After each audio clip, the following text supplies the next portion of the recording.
नमस्कार साथियों, कैसे हैं आप लोग। उम्मीद करता हूं सब लोग अच्छे होंगे, कुशल मंगल होंगे। जैसा कि मैं हर बार कहता हूं, जिंदगी के लिए कुशल मंगल रहना, खुश रहना बेहद जरूरी है। बोला ही है, जिसकी मस्ती जिंदा है उसकी हस्ती जिंदा है। तो खुश रहिए, ज़्यादा जिए, ज़्यादा करिए, अच्छा करिए। पहला क्वेश्चन, जैसा कि आज हम लगातार सीटेट पढ़ा रहे थे, आज सीटेट में बिल्कुल नया टॉपिक लेके आए। हम आपके लिए पर्यावरण लेके आए हैं, ईवीएस लेके आए हैं। ध्यान रखना, ईवीएस में आज जो हम पहली क्लास लाए हैं वो क्लास लाए हैं 30 क्वेश्चन की। और ये वो चुनिंदा 30 क्वेश्चन है साथियों कि यहाँ से आपको क्वेश्चन मिलने ही वाला है। उम्मीद करके देखना, आपको यहाँ से क्वेश्चन मिलेगा ही मिलेगा। तो साथियों, इसमें जो पहला क्वेश्चन है वो आप देख रहे होंगे बोर्ड पे, वो है निम्न में से कौन सा जल जनित रोग नहीं है। उसने पूछा ऐसा कौन सा रोग है जो जल से जनित है ही नहीं है। तो पहला कह रहा है वो पेचिस, हैजा, टाइफाइड या मलेरिया।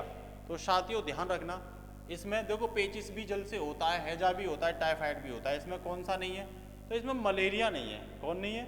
मलेरिया नहीं है। फिर मलेरिया किससे होता है?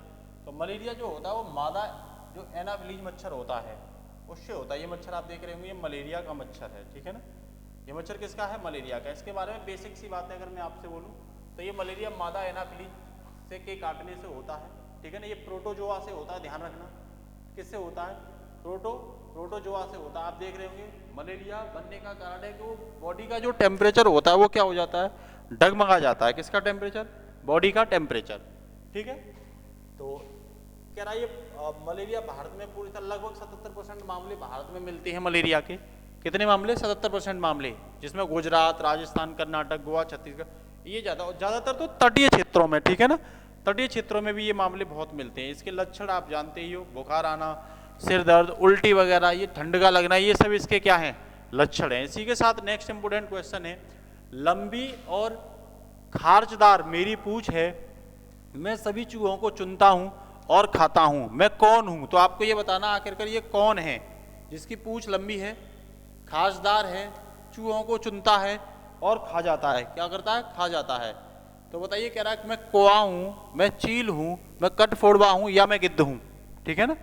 तो साथियों इसमें कौन होगा? तो इसमें गिद्ध होगा। कौन होगा? गिद्ध होगा, ठीक है ना। आप देख रहे होंगे ये गिद्ध है, ईगल है। ये कौन है? ये ईगल है। इसके साथ ही नेक्स्ट चलते हैं। कह रहा है किस पक्षी के काले पंख और काली चोंच होती है। तो सब लोग जानते हैं काले पंख और काली चोंच किसकी होती है? तोता की नहीं होती, कबूतर की भी नहीं होती, कठफोड़वा की नहीं होती, तो फिर किसकी होती है? कौवे की होती है। तो इसका आंसर क्या होगा? कौवे की होती है। ये साथियों बहुत पूछे जाते हैं ईवीएस में, ये क्वेश्चन एनवायरमेंट में ये क्वेश्चन आपके लिए पूछे ही जाते हैं, तो आप तैयार रखना है इन क्वेश्चन को।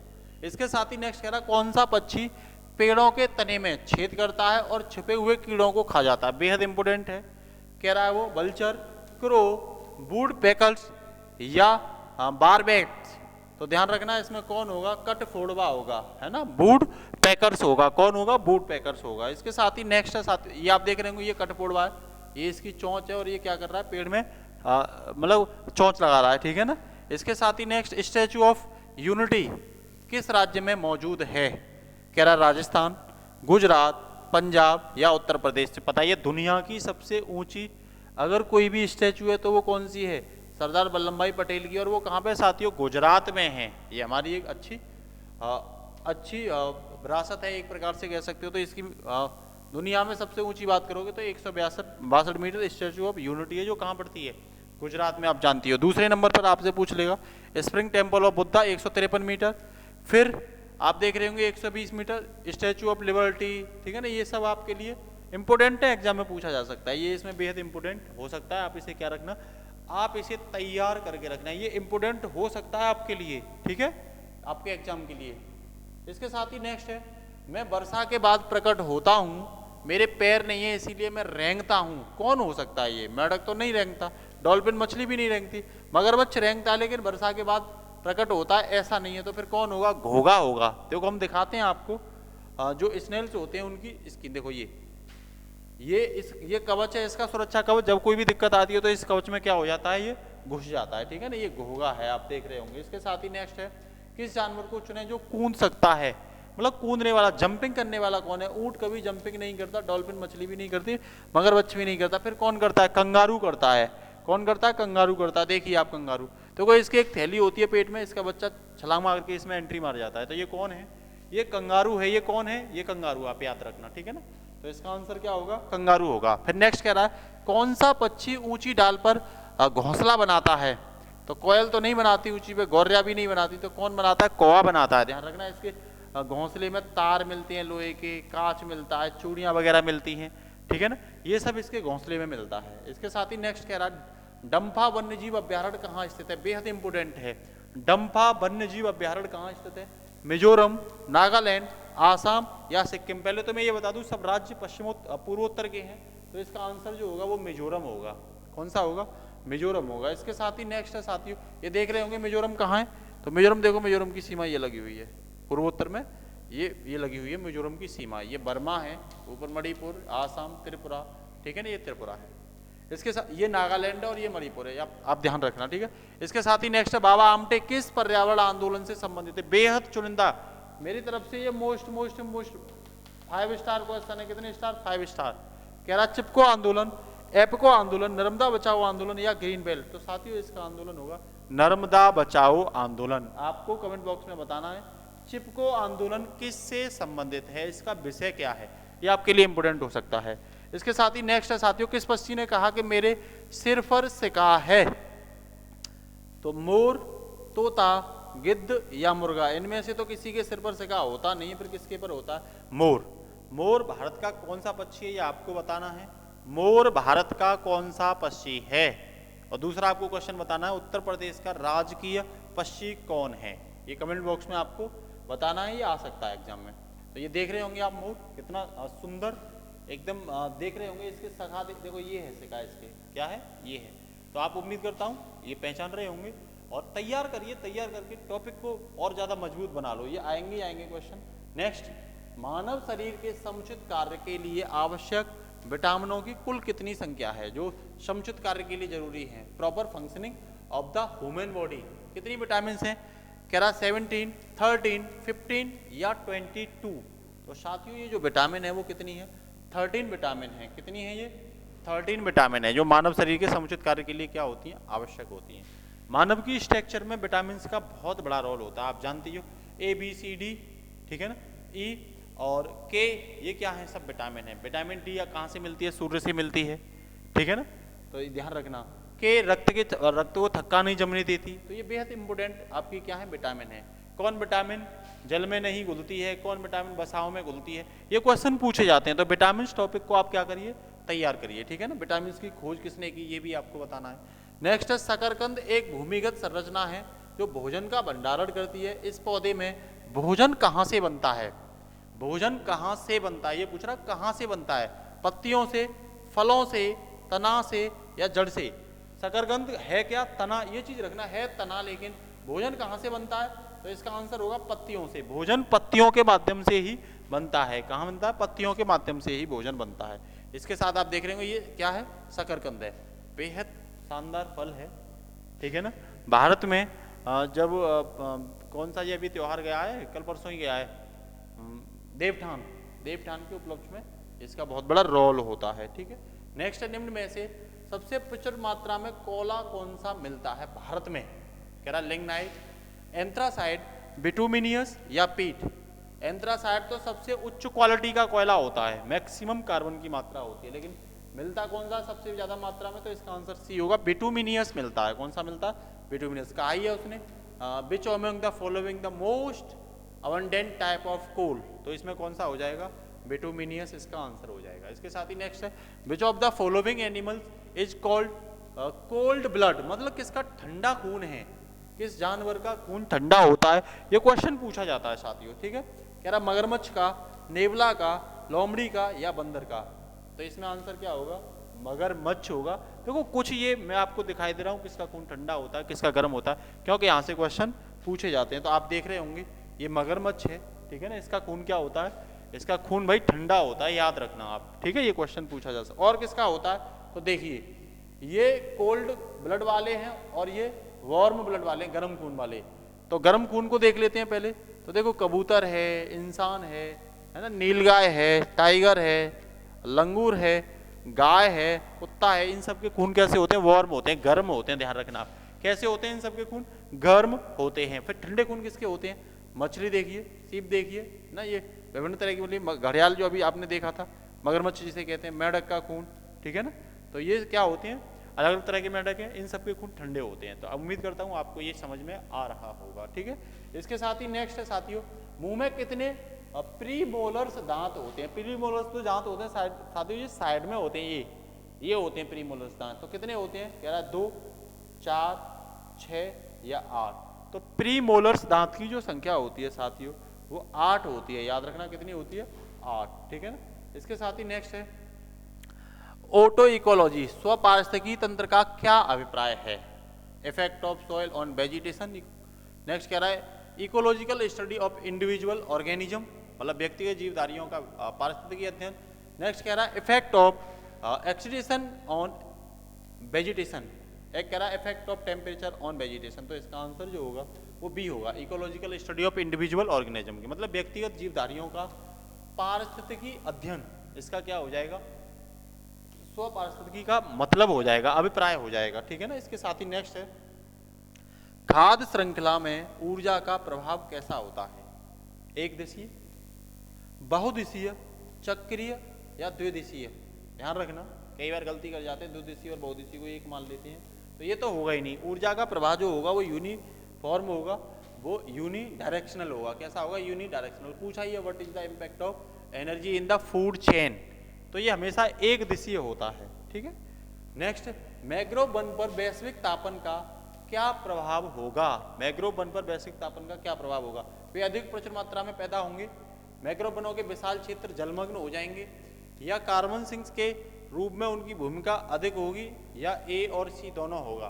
तो ध्यान रखना इसका आंसर जो होगा वो बी होगा, मैंग्रोव वनों के विशाल क्षेत्र जलमग्न हो जाएंगे, क्योंकि वैश्विक तापन की वजह से जो समुद्र होते हैं उनका जल स्तर ऊपर बढ़ जाता है। और मैंग्रोव किसके काम आते हैं? तो समुद्र की जो लहरें होती हैं, सुनामी वगैरह होती हैं, उसमें तटों की सुरक्षा करते हैं। देख लेते हैं भारत में कहाँ कहाँ मैंग्रोव मिलते हैं। तो साथ ही जो पश्चिमी बंगाल है, भारत में सबसे ज़्यादा जो मैंग्रोव मिलते हैं वो वेस्ट बंगाल पर मिलते हैं। और आपको पता ही है कि भारत का तट जो है काफ़ी ज़्यादा है, 7516 किलोमीटर भारत का तट है, जिनमें से 6000 तो भारत की मुख्य भूमि वाला तट है, 6000 किलोमीटर। उसके साथ साथ अंडमान निकोबार वगैरह, लक्षद्वीप वगैरह, इनको मिलाकर के लगभग 7516 किलोमीटर का। तो यहाँ सबसे ज़्यादा वेस्ट बंगाल में मिलते हैं। और कहाँ मिलते हैं? तो ये तटीय क्षेत्रों में मिलते हैं, गुजरात में, महाराष्ट्र में ना, इन क्षेत्रों में मिलते हैं। गुजरात का तट भारत का सबसे बड़ा तट है, ध्यान रखना, जिसे काठियावाड़ तट कहते हैं। उसके बाद जो है वो आंध्र प्रदेश का दूसरे नंबर पर तट है, ठीक है। तो उम्मीद करता हूँ आपको ये चीज़ें समझ में आ रही होंगी, ठीक है। इसके साथ ही नेक्स्ट है राष्ट्रीय पर्यावरण अनुसंधान केंद्र कहाँ स्थित है?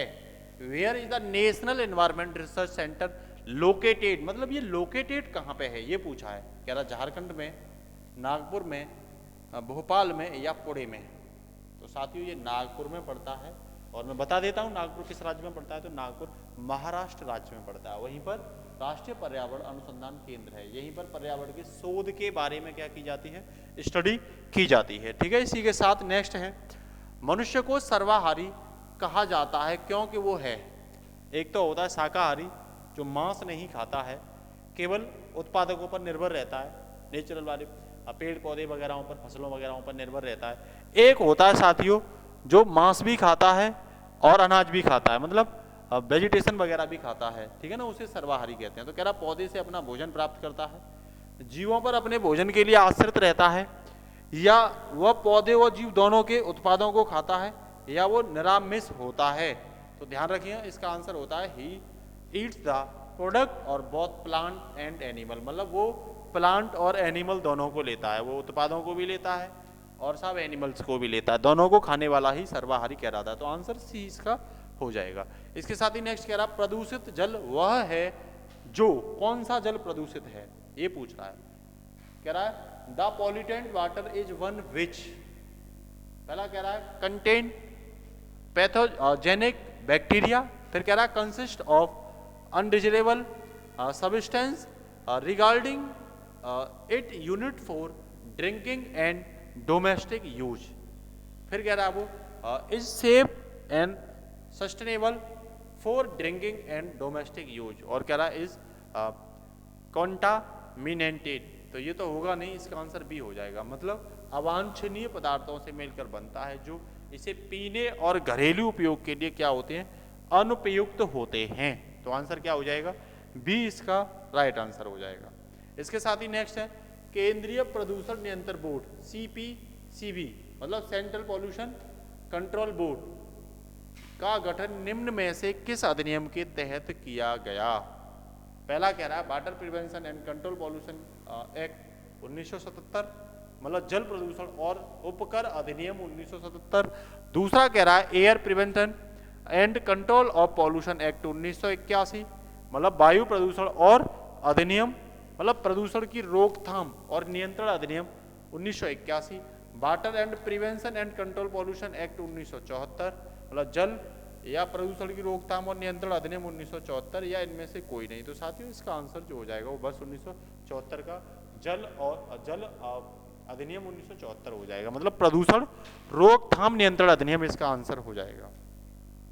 इसके साथ ही नेक्स्ट है निम्न में से कौन सा मानव विकास सूचकांक ह्यूमन डेवलपमेंट इंडेक्स नहीं है, मतलब कौन सा घटक उसका पार्ट नहीं है। हेल्थ ऑफ न्यूट्रिशन ये तो इसका पार्ट है। पर कैपिटा इनकम भी देखी जाती है जब मानव विकास सूचकांक निकाला जाता है। फिर लाइफ एक्सपेक्टेंसी एट मतलब जीवन प्रत्याशा देखी जाती है एट बाई बर्थ। नेक्स्ट कह रहा है ग्रॉस नेम इन्वेस्टमेंट रेट मतलब सकल नाम निवेश, तो ये सकल नाम निवेश को नहीं देखा जाता, यही इसका क्या हो जाएगा आंसर हो जाएगा। इसके साथ ही नेक्स्ट है साथियों जलवायु परिवर्तन का कारण है, मतलब जो क्लाइमेट चेंज है उसका कॉज क्या है। ग्रीन हाउस गैस, बिल्कुल ग्रीन हाउस गैस की वजह से, क्योंकि ये गर्म गैसें होती हैं, ये हीटेड गैसें होती हैं, इस वजह से भी क्या होता है क्लाइमेट चेंज होता है। पॉल्यूशन की वजह से भी क्लाइमेट चेंज होता है। साथ साथ डिप्लेशन ऑफ ओजोन लेयर मतलब ओजोन परत की जो लॉस हो रहा है, ओजोन परत की जो मोटाई है वो कम हो रही है, उसका क्षरण हो रहा है, वो भी वजह किसकी बनता है जलवायु परिवर्तन का। क्योंकि ओजोन परत की जब क्षरण होता है तो निश्चित रूप से अल्ट्रावायलेट रे अर्थ पर एंट्री करती है। इसका मतलब इसका answer all of the above हो जाएगा, मतलब सभी इसका आंसर हो जाएगा। इसके साथ ही नेक्स्ट है साथियों निम्न में से किस स्तर से नीचे जाने पर ओजोन परत में छिद्र की संख्या दी जाती है, मतलब 800 डेसिबल। नेक्स्ट कह रहा है 400, ठीक है। नेक्स्ट कह रहा है 200 या इनमें से कोई नहीं। तो ये आपके लिए आंसर है, आप इसका आंसर बताओगे कितनी मोटाई, मतलब इसका आंसर क्या होगा जब ओजोन लेयर की डेसिबल में कितनी मोटाई क्या हो जाती है कम हो जाती है। डॉप्सन, ये डॉप्सन होगा डेसिबल नहीं, ये गलत दे रखा है यहाँ, डॉप्सन होगा डीबी, क्या होगा डीबी। ओजोन परत की मोटाई को किसमें मेजर करते हैं तो डॉप्सन में करते हैं। तो कितने डॉप्सन पर यह माना जाता है कि ओजोन लेयर में छिद्र हो गया है, ये आपको इसका आंसर बताना है, ठीक है।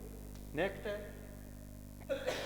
सॉरी दोस्तों, गोभी का जनक किस देश को माना जाता है, मतलब the country of origin of cabbage is consider to be South America, Europe, North America या नॉन ऑफ दीज, मतलब दक्षिणी अमेरिका, यूरोप, उत्तरी अमेरिका या इनमें से कोई नहीं। तो साथियों ध्यान रखना यूरोप को माना जाता है, किसको माना जाता है यूरोप को माना जाता है। आपको आंसर ये देना है मक्का का जनक किसे माना जाता है, मक्का जो है उसका जनक किसे माना जाता है, ठीक है। इसके साथ ही नेक्स्ट है कौन सा पक्षी रात में नहीं सोता है, कोया, कोयल, उल्लू या कबूतर, मतलब which bird does not sleep at night. तो इसमें ध्यान रखना आउल, उल्लू जो है वो रात में नहीं सोता है, बाद बाकी सभी रात में सोते हैं। इसके साथ ही नेक्स्ट है विश्व का सबसे छोटा पक्षी कौन सा है, which is the smallest bird in the world, humming bird, sparrow, crow या ऑल ऑफ दीज, मतलब सभी। तो सभी तो नहीं होंगे, कौन होगा हमिंग बर्ड होगा। आपको दिखाता हूं हमिंग बर्ड को, आप पहचान करना उसकी। तो बताइए ये कौन है, तो साथियों यही क्या है हमिंग बर्ड है। देखो कितना सुंदर लग रहा है ये, ठीक है। तो ये हमिंग बर्ड है, ये विश्व का सबसे छोटा पक्षी है। क्या है विश्व का पक्षियों में one of the smallest bird in the world, ठीक है ना, ये आप याद रखना।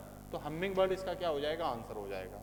नेक्स्ट है मैं मरे हुए जानवरों को खाता हूं, जगहों को साफ करता हूं, साफ सुथरा बनाता हूं, आसमान में ऊंचा उड़ता हूं, आखिर में हूं कौन। कह रहा है dead animals I do cat, making place clean and neat, height up in the sky in fly, who am I, मतलब मैं हूं कौन? कह रहा वल्चर, क्रो, पिजन या पैरट। तो सबको पता है स्क्वेंजर का जो काम करता है, मतलब पर्यावरण को शुद्ध करने का जो काम करता है, वो कौन है? वो वल्चर है। इसे अपघटक भी कहते हैं। क्या कहते हैं? इसे अपघटक भी कहते हैं। ये शुद्ध करता है, ठीक है ना। तो ये देखिए, ये आप देख रहे होंगे, ये मरे हुए को क्या कर रहा है? ये खा रहा है, ठीक है। तो उम्मीद करता हूं आपको यहां से कुछ ना कुछ क्वेश्चन जरूर मिलेंगे। क्लास अच्छी लगती है तो साथियों ये गलती मत किया करिए, क्लास को अपने फ्रेंडों को ज़्यादा से ज़्यादा शेयर जरूर किया करिए। क्लास शेयर करोगे, सब्सक्राइब कराओगे, चैनल बढ़ता रहेगा, हमें प्रोत्साहन मिलेगा। हम आपके लिए लाते रहेंगे सी सेट निकालने वाली इंपॉर्टेंट क्लासें। यहाँ से आपके हित में 100% वो क्वेश्चन होंगे जो आपको एग्जाम में मिलेंगे ही मिलेंगे। तो साथियों आज के लिए इतना ही, फिर मिलते हैं। नमस्कार, जय हिंद, खुदा हाफिज साथियों, अलविदा।